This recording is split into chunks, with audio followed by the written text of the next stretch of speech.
ಆತ್ಮೀಯ ವಿದ್ಯಾರ್ಥಿ ಮಿತ್ರರೇ, ಕಳೆದ ಕ್ಲಾಸ್ನಲ್ಲಿ ನಾವು ವರ್ತನಾ ಚಿಕಿತ್ಸೆಯನ್ನು ಅಧ್ಯಯನ ಮಾಡಿದ್ವಿ. ಇವತ್ತಿನ ದಿವಸ ಸಂಜ್ಞಾನಾತ್ಮಕ ಚಿಕಿತ್ಸೆ ಅನ್ನುವಂಥ ವಿಧಾನವನ್ನು ಅಧ್ಯಯನ ಮಾಡ್ತೀವಿ. My dear friends, in last class we have discussed behavioral therapy. Today we are going to discuss cognitive therapy. Cognitive therapy assumes that faulty thought and wrong beliefs which develop as the person grows, leading to maladjustment. The treatment aims at modifying or altering these thoughts and beliefs. Psychologists have developed three approaches to cognitive therapy. The first one is rational emotive therapy, Bake's cognitive therapy, cognitive behavior therapy. ತಪ್ಪು ಆಲೋಚನೆಗಳು ಹಾಗೂ ತಪ್ಪು ನಂಬಿಕೆಗಳಿಂದಾಗಿ ಮಾನಸಿಕ ಸಮಸ್ಯೆಗಳು ಉದ್ಭವಿಸುತ್ತವೆ ಎಂದು ಸಂಜ್ಞಾನಾತ್ಮಕ ಚಿಕಿತ್ಸಕರ ವಾದ. ತಪ್ಪು ಆಲೋಚನೆಗಳನ್ನು ಹಾಗೂ ತಪ್ಪು ನಂಬಿಕೆಗಳನ್ನು ಹೋಗಲಾಡಿಸುವ ಸೂಕ್ತ ಆಲೋಚನೆ ಮತ್ತು ನಂಬಿಕೆಗಳನ್ನು ಬೆಳೆಸಿಕೊಳ್ಳುವಂತೆ ಮಾಡುವುದೇ ಸಂಜ್ಞಾನಾತ್ಮಕ ಚಿಕಿತ್ಸೆಯ ಮೂಲ ಉದ್ದೇಶ. ಈ ಸಂಜ್ಞಾನಾತ್ಮಕ ಚಿಕಿತ್ಸಾ ವಿಧಾನಗಳಲ್ಲಿ 3 ರೀತಿಯ ವಿಧಾನಗಳನ್ನು ರೂಪಿಸಿದ್ದಾರೆ. ಒಂದು ವಿವೇಕಯುತ ಭಾವನಾತ್ಮಕ ಚಿಕಿತ್ಸೆ, 2 ಬೇಕ್ರವರ ಸಂಜ್ಞಾನಾತ್ಮಕ ಚಿಕಿತ್ಸೆ, 3 ಸಂಜ್ಞಾನಾತ್ಮಕ ವರ್ತನಾ ಚಿಕಿತ್ಸೆ ಅನ್ನುವಂತಹ 3 ಪ್ರಕಾರದ ಚಿಕಿತ್ಸಾ ವಿಧಾನಗಳನ್ನು ಇಲ್ಲಿ ಹೇಳಿದ್ದಾರೆ. ಮೊದಲನೇದಾಗಿ ವಿವೇಕಯುತ ಅಥವಾ ತರ್ಕಬದ್ಧ ಅಥವಾ ಭಾವನಾತ್ಮಕ ಚಿಕಿತ್ಸೆ ಅಂದರೆ ಏನು ಅನ್ನೋದನ್ನು ನಾವು ನೋಡೋಣ. ಆಲ್ಬರ್ಟ್ ಎಲಿಸ್ ಈ ವಿಧಾನವನ್ನು ರೂಪಿಸಿ ಬೆಳಕಿಗೆ ತಂದರು. ನೋಡಿ, ಯಾವುದು ವಿವೇಕಯುತ ಅಥವಾ ತರ್ಕಬದ್ಧ ಅಥವಾ ಭಾವನಾತ್ಮಕ ಚಿಕಿತ್ಸೆಯನ್ನು ಯಾರು ರೂಪಿಸಿದರು ಅಂತೇಳಿ ಒಂದು ಮಾರ್ಕ್ಸಿನ ಪ್ರಶ್ನೆ ಬರ್ಬೋದು. ಅವಾಗ ಆಲ್ಬರ್ಟ್ ಎಲಿಸ್ ಅಂತೇಳಿ ನೀವು ಬರೀರಿ. ವ್ಯಕ್ತಿಯ ತಪ್ಪು ಆಲೋಚನೆಗಳನ್ನು ಮಾರ್ಪಡಿಸುವ ವಾಸ್ತವಿಕ ವಿವೇಕಯುತ ಮತ್ತು ತರ್ಕಬದ್ಧ ಆಲೋಚನೆಗಳನ್ನು ರೂಢಿಸಿಕೊಳ್ಳುವಂತೆ ಮಾಡುವುದೇ ಈ ಚಿಕಿತ್ಸೆಯ ಮೂಲ ಉದ್ದೇಶ. ಪ್ರತಿಯೊಬ್ಬ ವ್ಯಕ್ತಿ ತನ್ನ ಬಗ್ಗೆ ಹಾಗೂ ಇತರರ ಬಗ್ಗೆ ತನ್ನದೇ ಆದ ವಿಶಿಷ್ಟ ರೀತಿಯ ನಂಬಿಕೆಗಳನ್ನು ಹೊಂದಿರ್ತಾನೆ. ಉದಾಹರಣೆಗೆ, ಎಲ್ಲರೂ ನನ್ನನ್ನು ಪ್ರೀತಿಸಬೇಕು ಮತ್ತು ಮೆಚ್ಚಬೇಕು, ಜೀವನದ ಎಲ್ಲ ರಂಗಗಳಲ್ಲೂ ಯಶಸ್ವಿಯಾಗಬೇಕು, ಸಮರ್ಥನಾಗಿರಬೇಕು ಮುಂತಾದವುಗಳನ್ನು ಅವನು ಅಂದುಕೊಂಡಂತೆ ಎಲ್ಲವೂ ಈಡೇರಿದಾಗ ಅವನಲ್ಲಿ ಅಸಂಬದ್ಧ ನಂಬಿಕೆಗಳು ಬೆಳೆಯುತ್ತವೆ. ಇದು ಮುಂದೆ ಮಾನಸಿಕ ಸಮಸ್ಯೆಯಾಗಿ ಮಾರ್ಪಡ್ತೈತಿ ಅಂತೇಳಿ ಯಾರು ಆಲ್ಬರ್ಟ್ ಎಲಿಸ್ ಹೇಳ್ತಾರೆ. ಆಲ್ಬರ್ಟ್ ಎಲಿಸ್ ಅಸಂಬದ್ಧ ನಂಬಿಕೆ ಹೇಗೆ ಬೆಳೆಯುತ್ತದೆ ಎಂಬುದನ್ನು ವಿವರಿಸಲು ABC ಅನ್ನುವಂತಹ ಮಾದರಿಯನ್ನು ರೂಪಿಸಿದ್ದಾರೆ. ಅದರಲ್ಲಿ ನಕಾರಾತ್ಮಕ ಉತ್ತೇಜಕ ಸ್ಥಿತಿಯನ್ನು A ಅಂತ, ಅಸಂಬದ್ಧ ಆಲೋಚನೆಗಳ ಬೆಳವಣಿಗೆ B, ಅಸಂಬದ್ಧ ಆಲೋಚನೆ ಬೆಳವಣಿಗೆಗೆ B ದಾರಿ ಮಾಡಿಕೊಡ್ತೈತಿ. ಇದು ಮುಂದೆ ಭಾವನಾತ್ಮಕ ಸಮಸ್ಯೆಗಳನ್ನು ಉಂಟು ಮಾಡ್ತೈತಿ. C ಅಂದರೆ ಕಾಗ್ನಿಟಿವ್. ಉದಾಹರಣೆಗೆ, ಒಬ್ಬ ವ್ಯಕ್ತಿಯ ಆತ್ಮೀಯ ಸ್ನೇಹಿತ ಆತನೊಂದಿಗೆ ಮಾತನಾಡುತ್ತಿದ್ದಾಗ ನನ್ನ ಕಂಡರೆ ಅವನಿಗೆ ಇಷ್ಟವಿಲ್ಲ, ಅದಕ್ಕೆ ನನ್ನ ಜೊತೆ ಮಾತನಾಡುತ್ತಿಲ್ಲ ಎಂದು ಯೋಚಿಸ್ತಾನೆ. ಹೀಗೆ ನಂಬಿಕೆ ತಾನು ನಿಷ್ಪ್ರಯೋಜಕ ಎಂದು ಭಾವಿಸುತ್ತಾನೆ. ಇಂತಹ ನಂಬಿಕೆ ಕೋಪ, ಒಂಟಿತನ, ಖಿನ್ನತೆ ಮುಂತಾದ ಭಾವನಾತ್ಮಕ ಸಮಸ್ಯೆಗಳಿಗೆ ದಾರಿ ಮಾಡಿಕೊಡ್ತೈತಿ ಅಂತ ಹೇಳಿ ಅವರು ಆಲ್ಬರ್ಟ್ ಎಲಿಸ್ ಹೇಳ್ತಾರೆ.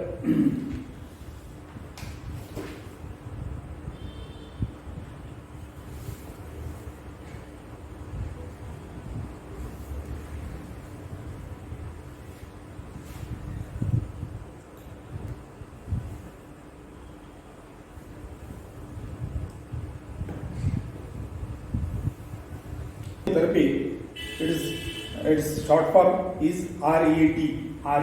Extend RET ಅಂತ ಕೇಳಿದಾಗ ನೀವು rational emotive therapy ಅಂತೇಳಿ ಬರೀರಿ.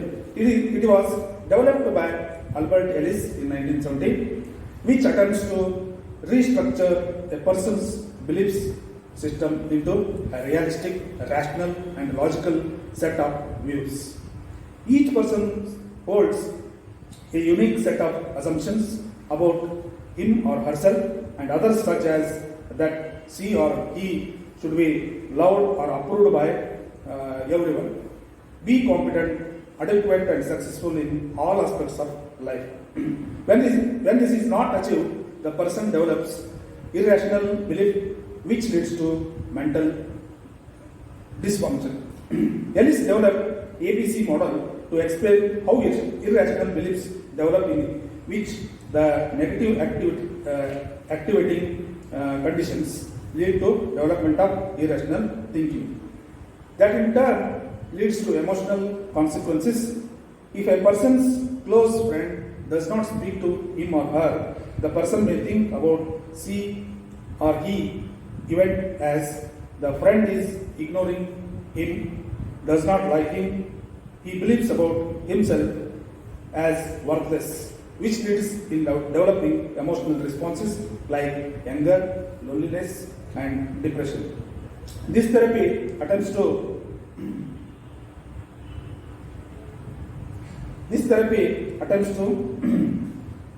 restructure the client's belief system and self-evaluation. Here, the therapist teaches the client to identify and dispute beliefs that are producing negative emotional consequences.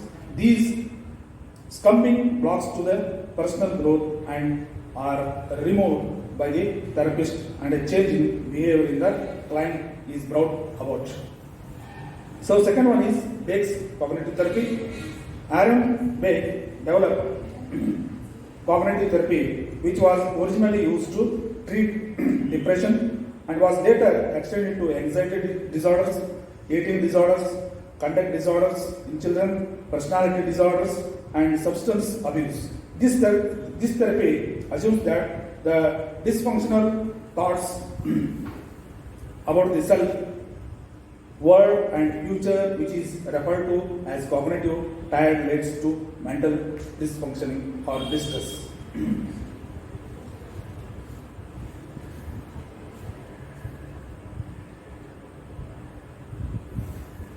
No one likes me until I am good. I should be successful to gain respect in the society. The therapy aims at changing these illogical thoughts about themselves and the world. In the process of therapy, the therapist plays the role of the teacher who actively argues with the client about the illogical thoughts, where he is encouraged to think on his own, which will lead him to discard incorrect thinking. So third one is cognitive behavioral therapy. Cognitive behavioral therapy is one of the most popular forms of therapy which is presently in use. The therapy combines both cognitive and behavioral techniques in treating the disorders. The main rationale is that the client's distress may have both cognitive and behavioral cause, which can be eliminated by applying behavioral principles and changing the thinking pattern of the client. Some of the merits and demerits of this therapy.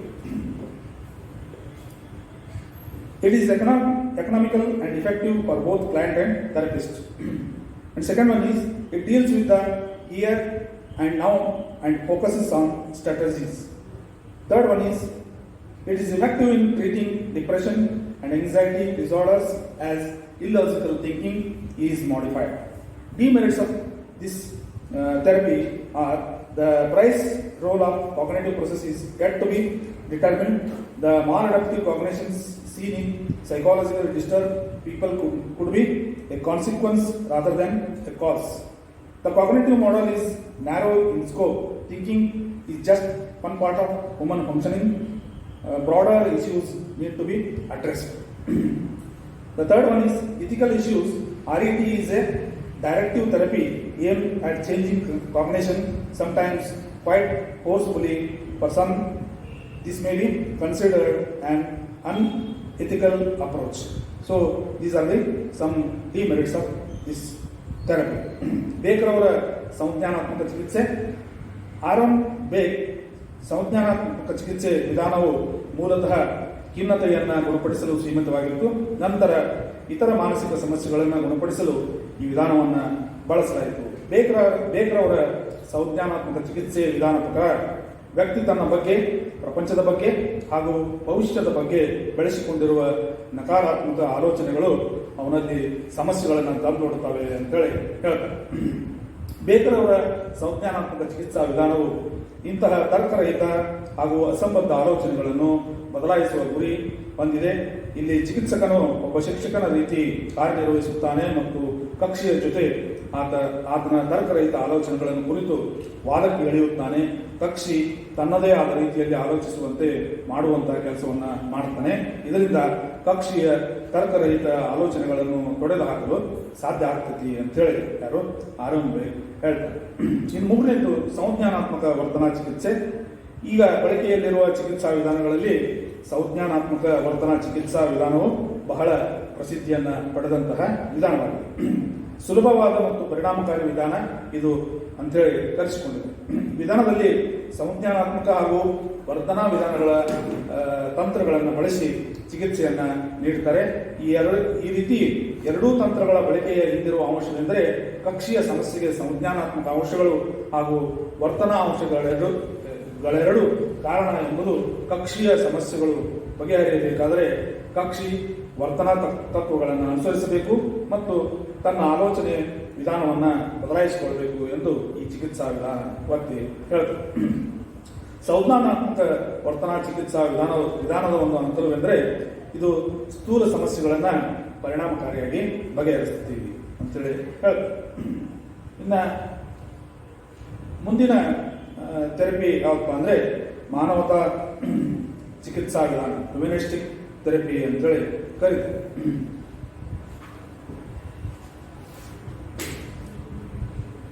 ಹ್ಯುಮನಿಸ್ಟಿಕ್ therapy ಮಾನವತಾವಾದಿಗಳ ಪ್ರಕಾರ ಮನುಷ್ಯ ಮುಕ್ತ ಮನಸ್ಸನ್ನ ಉಳ್ಳವನಾಗಿದ್ದಾನೆ. ತನ್ನ ಆಯ್ಕೆ ಅಥವಾ ಆದ್ಯತೆಗಳ ಮೇಲೆ ನಿಯಂತ್ರಣ ಹೊಂದಿರ್ತಾನ ಅಂತೇಳಿ ಹೇಳ್ತಾರೆ. ಆದ್ದರಿಂದ ಅವನ ವರ್ತನೆಗೆ ಅವನೇ ಕಾರಣ ಎಂಬುದು ಈ ಮಾನವತಾವಾದಿಗಳ ವಾದ.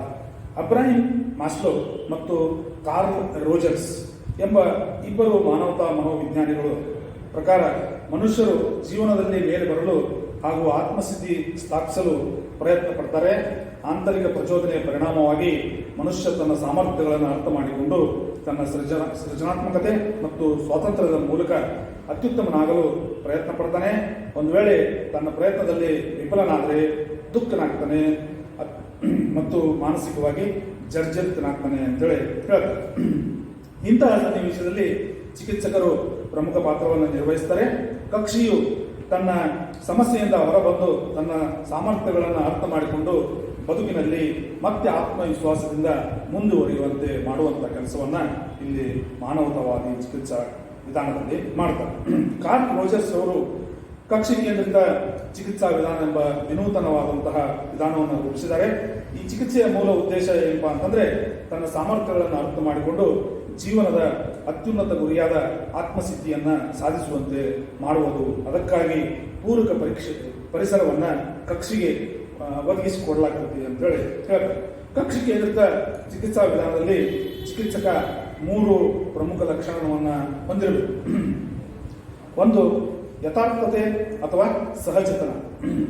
ಚಿಕಿತ್ಸಾ ಸಂಬಂಧದಲ್ಲಿ ಚಿಕಿತ್ಸಕನು ಸರಳ, ಸಹಜ ಹಾಗೂ ಆತ್ಮೀಯತೆ ತೋರಬೇಕು. ಎಲ್ಲಕ್ಕಿಂತ ಹೆಚ್ಚಾಗಿ ತಾನಾಗಿರ್ತೀನಿ, ನಾನು ಚಿಕಿತ್ಸಕನೆಂಬ ಯಾವುದೇ ಗಪ್ಪು ಗಾಂಭೀರ್ಯ ಇರಬಾರದು. ಕಟ್ಟುಪಾಡುಗಳು. ಎರಡನೇದು, ಕಟ್ಟುಪಾಡುಗಳಿಲ್ಲದ ಸಕಾರಾತ್ಮಕ ಧೋರಣೆಯನ್ನು ಹೊಂದಿರಬೇಕು. ಕಕ್ಷಿಯ ಭಾವನೆಗಳನ್ನು ಹಾಗೂ ಮನೋಭಾವವನ್ನು ಯಥಾವತ್ತು ಒಪ್ಪಿಕೊಳ್ಳುವುದರಿಂದ ಚಿಕಿತ್ಸೆಯ ಪರಿಸರ ಸುಭದ್ರ ಮತ್ತು ಸುರಕ್ಷಿತ ಎಂಬ ನಂಬಿಕೆ ಕಕ್ಷಿಗೆ ಬರುವಂತೆ ಮಾಡು. ಸಹಾನುಭೂತಿಯನ್ನು ಹೊಂದಿರಬೇಕು. ಕಕ್ಷಿಯ ಭಾವನೆಗಳು ಮತ್ತು ನಂಬಿಕೆಗಳು ತನ್ನದೇ ಭಾವನೆಗಳು ಹಾಗೂ ನಂಬಿಕೆಗಳಂತೆ ಚಿಕಿತ್ಸಕ ಅನುಭವಿಸುವುದಕ್ಕೆ ಸಹಾನುಭೂತಿ ಅಂತೇಳಿ ಕರೀತಾರೆ. ಹೀಗೆ ಈ 3 ಲಕ್ಷಣಗಳಿರುವ ಚಿಕಿತ್ಸಕನಲ್ಲಿ ಕಕ್ಷಿಗೆ ಸಂಪೂರ್ಣ ನಂಬಿಕೆ ಬರ್ತೈತಿ. ಆಗ ತನ್ನ ಹತಾಶ ಸ್ಥಿತಿಯನ್ನು ಅವನು ಹೊರಗೆ ಹಾಕಲಿಕ್ಕೆ ಆತ್ಮವಿಶ್ವಾಸದ ನಡವಳಿಕೆ ರೂಪಿಸಿಕೊಳ್ಳಲಿಕ್ಕೆ ಯಶಸ್ವಿ ಆಗ್ತತಿ ಅಂತೇಳಿ ಹೇಳ್ತಾರೆ. Humanistic therapy views that all humans have free will and personal control over their choice and preference, and they are responsible for their own behavior.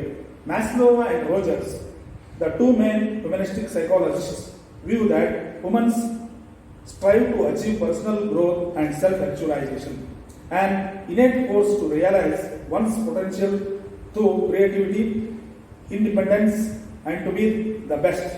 When a person fails to achieve this self-actualized state, it leads to distress and results in maladjustment. Therapist plays a role of a guide who helps the client to overcome the obstacles in life and realize his or her potentials in order to find solutions to the problems. Carl Rogers developed a unique therapy, that is client-centered therapy. The goal of this therapy is to enable people to reach their potential for self-actualization by providing a warm and accepting environment. Therapist has three characteristics. First one is genuineness. In the therapeutic relationship, therapists are natural and artless, simply being themselves rather than putting an image of professional therapist. Unconditional positive regard. Second one is unconditional positive regard. Total acceptance of client's feelings and attitudes as she or he is. This ensures the client a safe and secure environment. So third one is empathy. The therapist understands client's experiences as if it were his or her own. These characteristics of the therapist enable the client to trust the therapist and to reconnect with his or her distinctive feeling. So this is about humanistic therapy. Some of the merits and demerits of this therapy. Merits of this therapy are: the first one is the therapy helps the client in understanding herself or himself. Acceptance, second one is acceptance and unconditional positive regard helps the client in arriving at the solution. And also it helps the client in realizing his or her potentials. Some of demerits are: the first one is not all persons can arrive at the solution, and second one is it is not directed and too simplistic. So these are the demerits of this therapy. So ವಿದ್ಯಾರ್ಥಿಗಳೇ, ಮುಂದಿನ ಚಿಕಿತ್ಸಾ ವಿಧಾನ ಅಸ್ತಿತ್ವ ಚಿಕಿತ್ಸಾ ವಿಧಾನ. ಈ ವಿಧಾನವನ್ನು ಮುಂದಿನ ಕ್ಲಾಸ್ನಲ್ಲಿ ನಾವು ಚರ್ಚೆ ಮಾಡೋಣ. ಸರ್ಕಾರದ ಆದೇಶದಂತೆ ತಾವು ಈಗಾಗಲೇ ಯಾರ್ಯಾರು ನೋಟ್ಸ್ ಕಳಿಸಿದ್ರಿ, ಸರಿ, ಇನ್ನೂ ಯಾರು ಕಳಿಸಿಲ್ಲ ಆದಷ್ಟು ಬೇಗನೆ, ಅಂದರೆ ನಾಳೆ ಸಂಡೇ ಒಳಗಾಗಿ ನನ್ನ ಪರ್ಸನಲ್ ವಾಟ್ಸಪ್ ನಂಬರ್ಗೆ ತಾವೆಲ್ಲ ಈಗಾಗಲೇ ಆಗಿರುವಂತಹ 3 ಅಧ್ಯಾಯಗಳ ನೋಟ್ಸ್ಗಳನ್ನು ದಯವಿಟ್ಟು ನನಗೆ ಕಳಿಸಲಿಕ್ಕೆ ನಾನು ತಮ್ಮಲ್ಲಿ ವಿನಂತಿಸಿಕೊಳ್ತೇನೆ. ಸೊ ಪ್ಲೀಸ್ ಫ್ರೆಂಡ್ಸ್, ಆದಷ್ಟು ಬೇಗನೆ ತಾವೆಲ್ಲ, ಅಂದರೆ ಸಾಧ್ಯವಾದಲ್ಲಿ ನೀವು ಅಸೈನ್ಮೆಂಟ್ ಅಂತೇಳಿ ಬರೋದನ್ನು ಕಳಿಸ್ಲಿಕ್ಕೆ ನಾನು ತಮ್ಮಲ್ಲಿ ಕೇಳ್ಕೊಳ್ತೇನೆ.